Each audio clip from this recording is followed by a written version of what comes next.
Hello, everyone. Dr. Jeff Bogaczyk here on the Mind for Life podcast.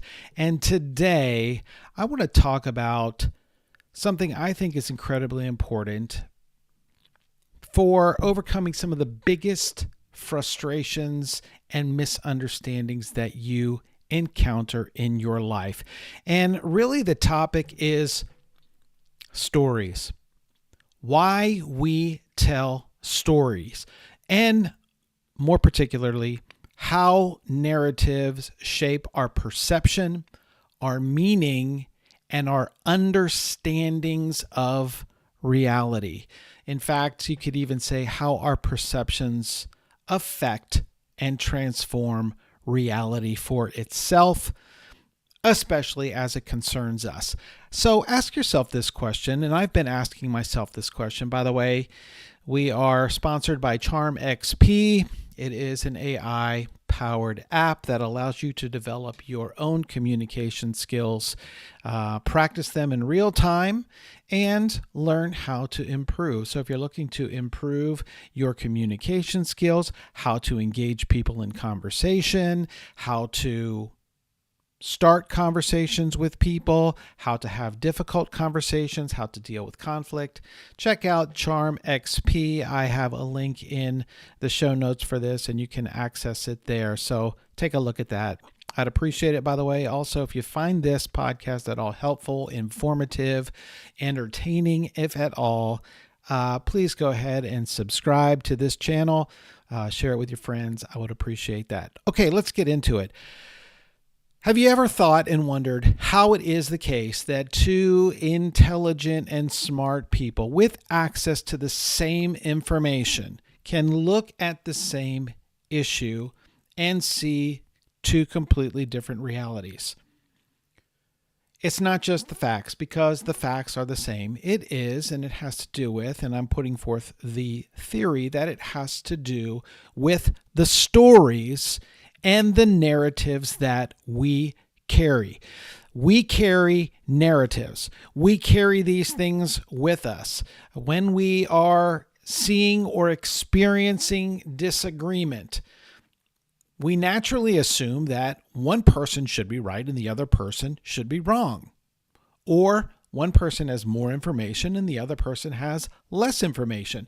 But there are really smart people on both sides of issues with extensive education and very significant amount of what I would call experiential knowledge that disagree, that have different perspectives. And I'm going to go on record by saying it has to do with not objective science, not objective fact, but interpretive frameworks.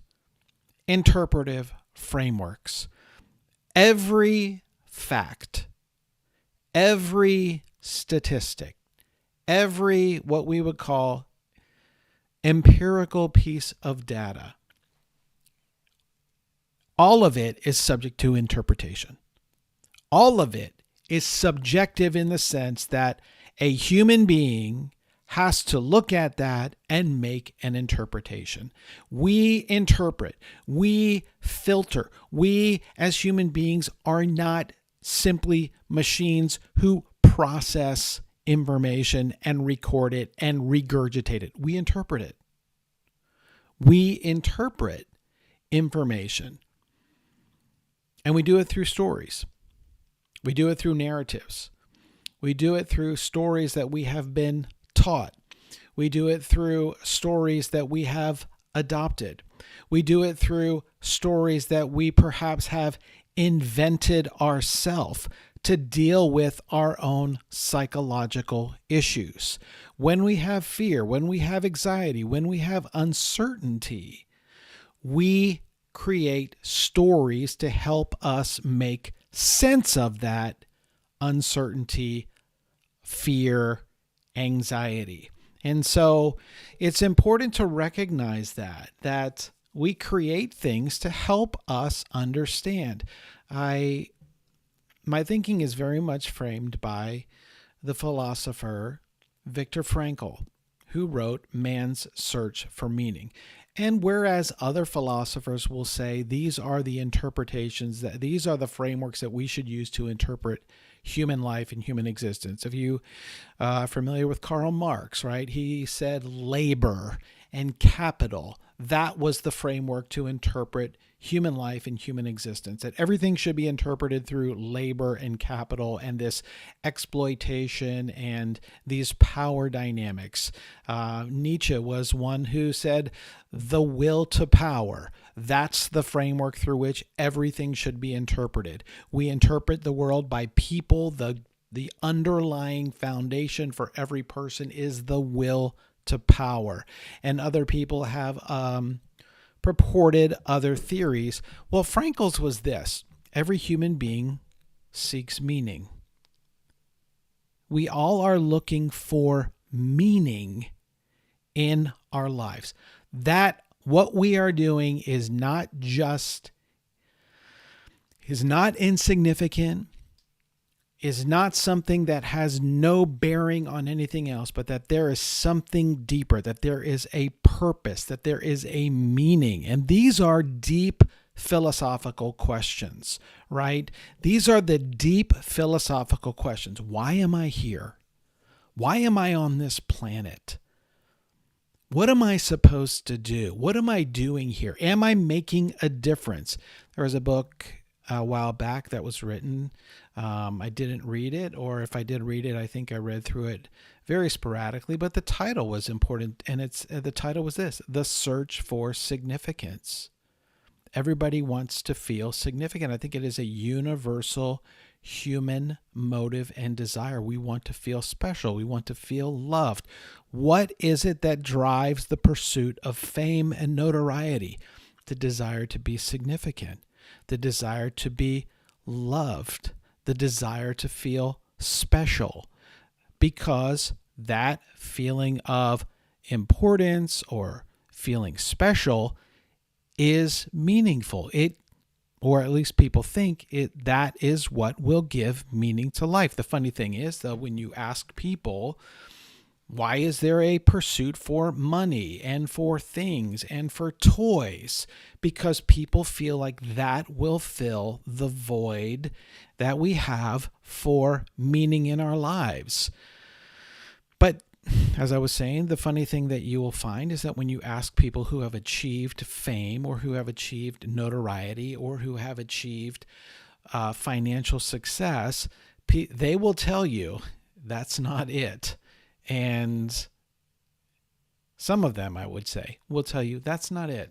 I've gotten everything I want in life, and it did not fill the deepest need in my life, because money doesn't provide meaning, or fame doesn't provide meaning, or notoriety doesn't provide meaning and purpose. And we, I believe, are beings created with the need for purpose. We need to find a purpose, something that we feel like we and are created to do, and no one else can do what we can do. Because when you have that purpose, there is a significance to that. You feel like you're doing something. And Frankl's point was in his book, and if you haven't read Man's Search for Meaning, I recommend that you go and read it, because what he said is you can find meaning in life, right? And Frankl's story was, I've said it before on podcasts and I've said it before on videos. He was a person who was just, his life, his existence as a psychotherapist was completely shattered and swept off his feet when he was captured by the Nazis and he was forced into the concentration camps. And everything that he had worked for, everything that he was doing, everything that he felt was happening in his life, everything was taken away.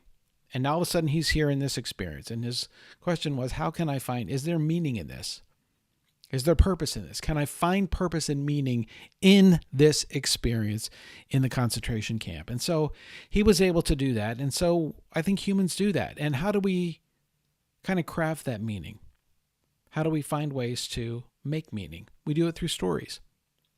We do it through narratives. Narratives that we've been taught, stories that we have carried with us, and as I said before, stories that we create for ourselves. And so storytelling is such a significant part of human experience. Why? Why do we have so many stories? Why so many stories and narratives and TV shows and novels, and why? And I feel like it must be because there is a deep need for those stories. We are, you might say we are storytelling and story consuming beings.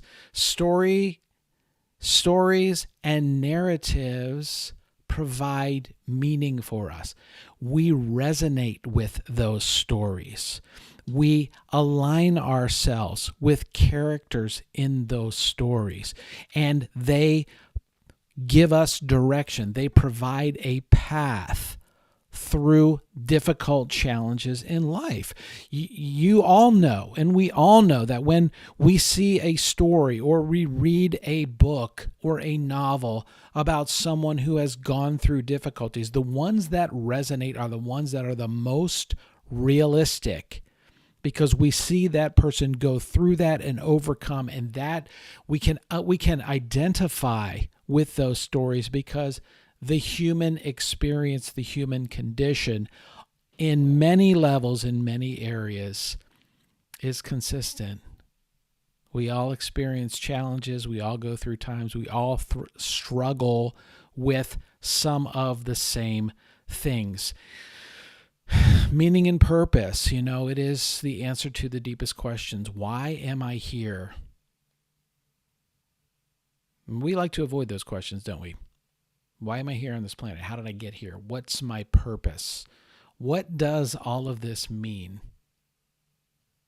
We distract ourselves from those. I talked about that in a former podcast, talking about Pascal and the need that people have to put distractions in their lives so they are not having to contemplate some of those deeper questions. These questions are questions that have haunted philosophers, poets, deep thinkers from the earliest days of recorded history. As an example, listen to this quote from the author of the Ecclesiastes, who is talking about these things. Meaningless, utterly meaningless. Everything is meaningless. What do people gain from all their labors at which they toil under the sun? Generations come and generations go, but the earth remains forever. If you read through Ecclesiastes, this is commonly attributed to King Solomon, who had everything: power, money, fame, and towards the end of his life, he writes these words: all of this is meaningless. And so it's oblique. It is a bitterly honest assessment. Life viewed in purely material terms seems to lack a lasting purpose. We labor, we strive, we gather knowledge, we seek progress. For what purpose? In the grand sweep of time, our lives, individual lives, even civilizations fade off and disappear. And so when you start to think about that, it's kind of funny though, because you go back through, like, when you think about history, we are kind of like biased towards our own historical moment. And we think our own historical moment is the moment that will last forever. And of course, it is the moment because it is the present moment. But we fail to recognize just the longevity of history. That some civilizations lasted thousands of years. Thousands of years. Think to ancient Egypt or ancient Greece, the Roman Empire, right? These civilizations, we're here in America and we're only a couple hundred years old. 250, right? 250 years, something like that. 1776 to now. That is a blip on the trajectory of history. And yet, we've accomplished much in this country, and this historical moment is important. Why? Because we're here, but we're just a blip on the timeline of history, and yet we don't often recognize that. But if you do think about that, it can be bleak. Stories give us a larger purpose. They call it a meta-narrative. A meta-narrative gives a larger story for us to situate ourselves within, a purpose. Without some type of overarching meta-narrative that gives us purpose, that gives us guidance, that gives us direction, that gives us meaning, we feel lost. And humanity longs for that narrative. Humanity longs for something that gives weight and meaning to our lives, that makes our struggles and joys mean something. Something more than just we are a piece of dust that will return to a piece of dust. That type of reflection, without some type of overarching meta-narrative or overarching story that gives us purpose, leads to nihilism.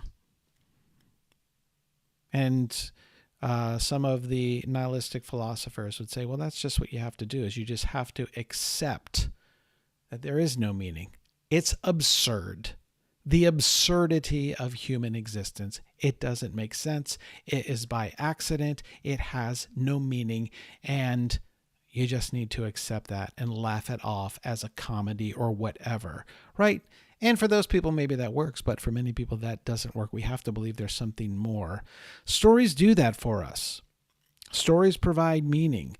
Stories are anchors that give us a purpose, a meaning. When we find a meta-narrative that works, that we can find purpose and find meaning in, those are the things that ground us, that give fulfillment in life. And a lot of times, people don't have that. They are what I would call experiencing existential angst. They are floating through existence without meaning and purpose, and there is within that an unsettledness in their existence. They don't feel settled. They don't feel grounded. They don't think they're doing something, and they will find, all right, we have such a need for meaning, such a need to fill that void with something that we will seek it out in every way possible.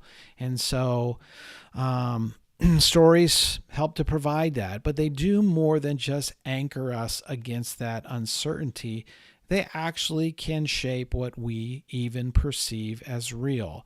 As human beings, we often take for granted that which we experience through our senses as reality.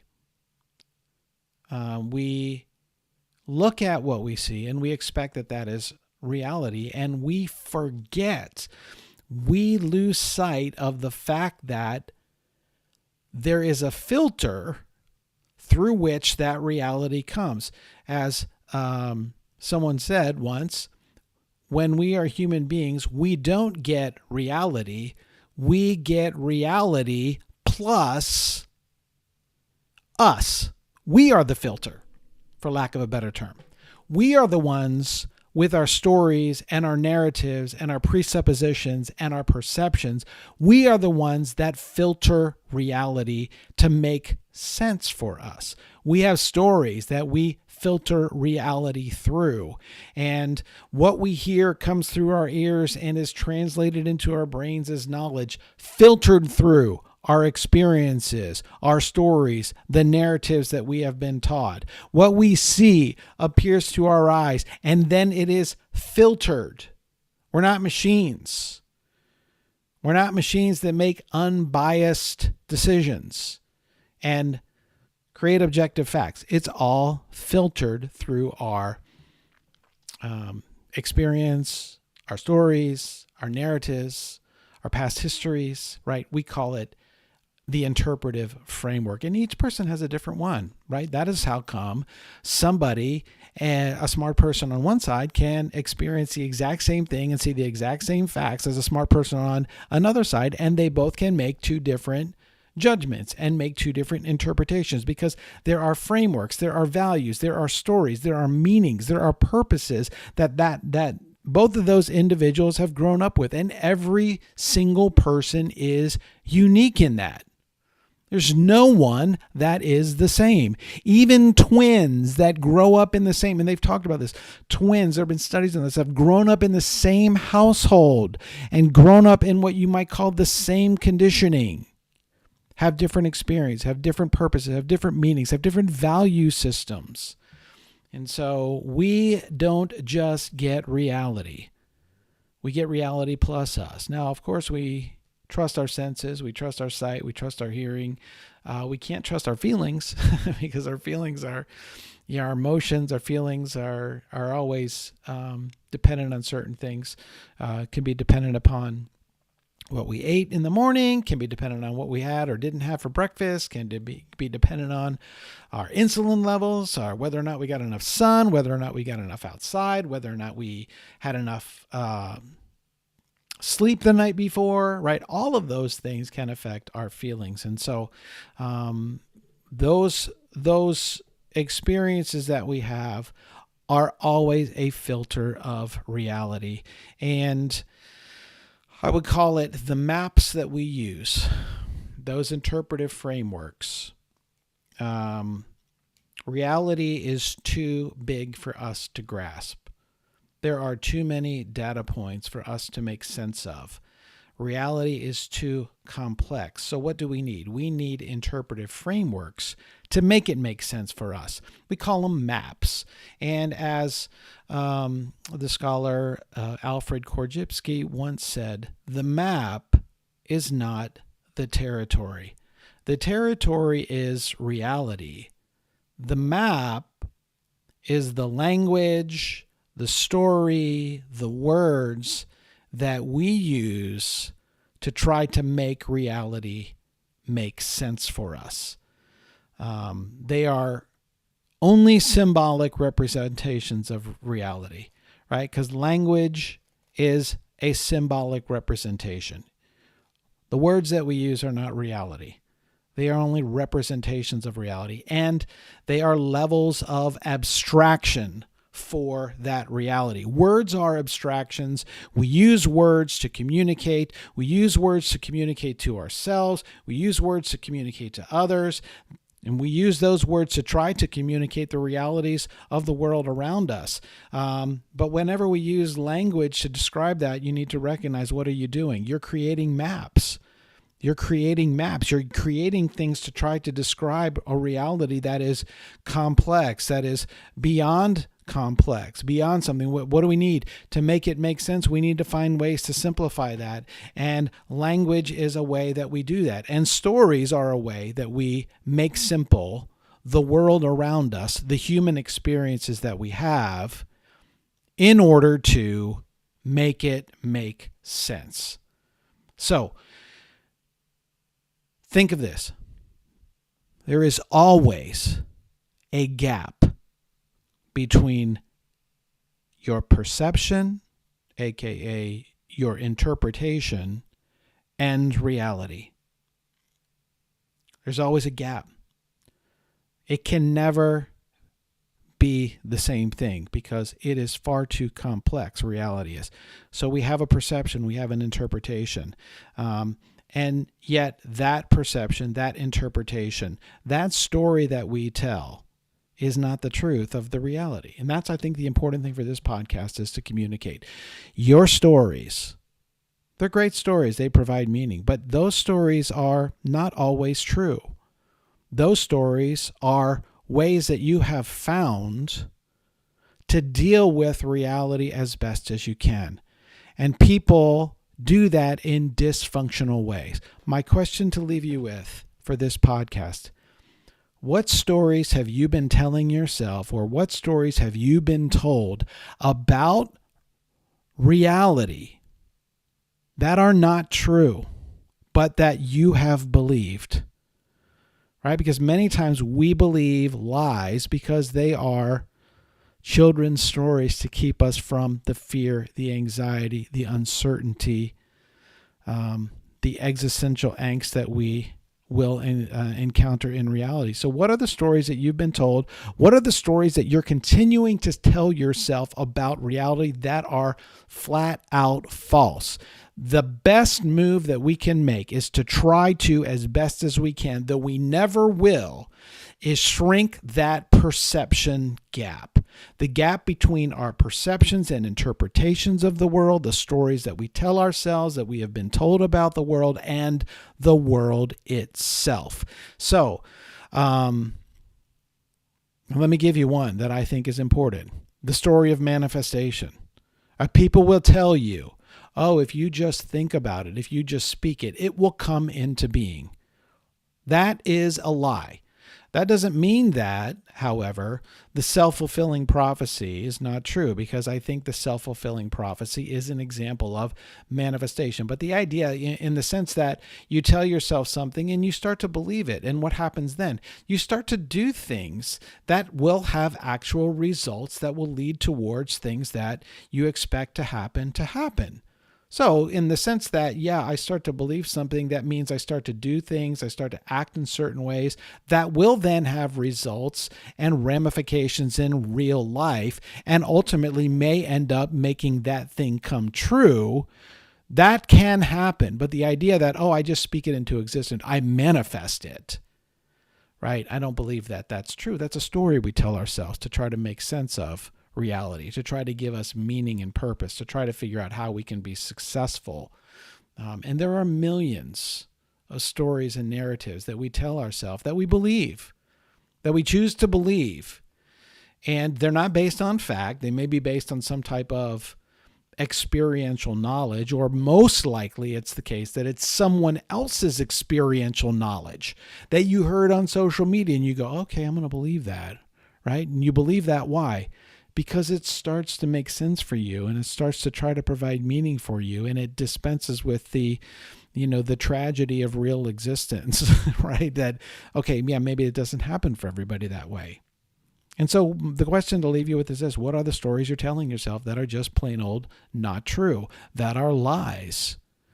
That you are living in a fairy tale, living in a fantasy land, and believing that that fantasy land is reality when it's not. It's only a story that you're telling yourself that doesn't seem to be true. And the sad fact is this: most people will never give up those fantasy land stories, because to do so would crumble their entire worldview and existence.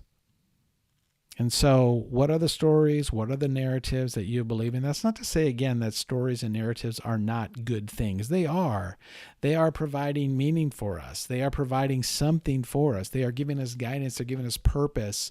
And the best thing that we can do is to shrink that perception gap and align our stories as best as we can with reality, with the facts as best as we can, though we may never, ever, and we won't ever get to perfect. We just simply can't do it. Our language is not complete enough to do that. There are not enough words, and the words are so symbolic and abstract that they can never, ever do that for us. So, as best as you can, align your stories and narratives with reality as best as you can understand it and experience it. Find meaning and purpose in what you're doing. Ask yourself the question, does this story provide meaning for me, and is it aligned with reality as best as I can define that? And when you do that, I think you find greater fulfillment in life and less frustration, anxiety, and fear. So I hope that's been helpful for you. If you found it helpful, you know someone who's experiencing the same thing or going through this, please go ahead and share that with a friend. Don't forget to subscribe to this podcast. I appreciate you watching, and have a wonderful day.